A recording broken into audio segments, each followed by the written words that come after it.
Percy's passengers. Percy was talking to James in the shed at the big station. My God was telling me how lonely he gets in his van. I think he ought to take some passengers sometimes. It might cheer him up.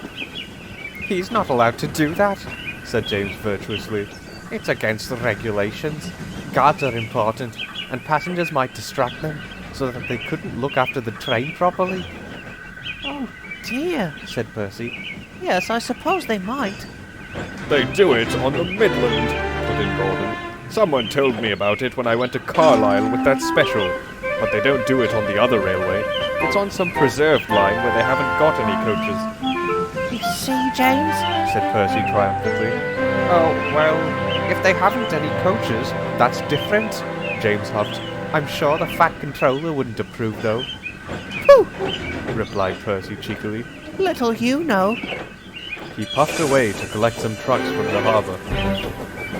Meanwhile, on the branch line, some passengers got out of Henrietta at the station by the airfield. They all went through the ticket barrier, except for two, a man and a woman. "Ah," said the ticket inspector when he looked at their tickets, "you've come too far. You should have got out at the last station." The passengers looked at him. Then they looked at each other and shook their heads.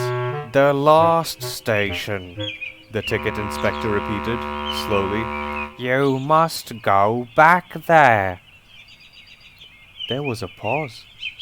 Then the man said something to his wife in a language the ticket inspector didn't understand. He asked the porter to bring the station master. A short time later, Percy came chuntering happily along the branch line with his train of trucks from the harbour.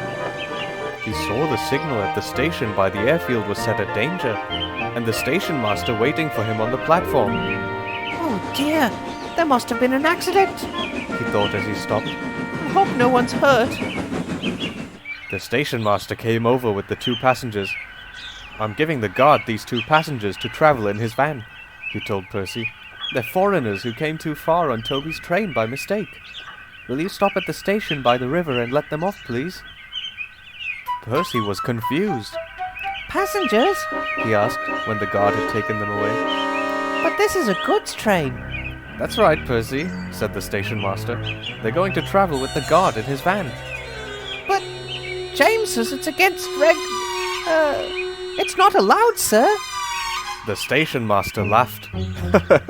"James is right, Percy, but I don't think James or the Fat Controller would mind us helping two foreign visitors on our island who can't understand our language, do you?"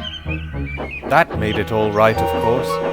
The guard saw that his visitors were as comfortable as he could make them in his van, and when, a few minutes later, they reached the station they wanted, they came to the front of the train to see Percy. They nodded and smiled and shook hands with the driver and fireman. Then the guard showed them to a taxi, which was waiting to take them on the rest of their journey. A few weeks later, a parcel arrived with brightly colored foreign stamps on the wrapping.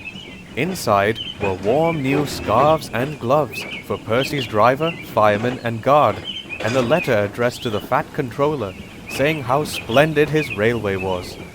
Percy was proud, but he didn't tell James. It might make him jealous, He said to himself. and that would never do.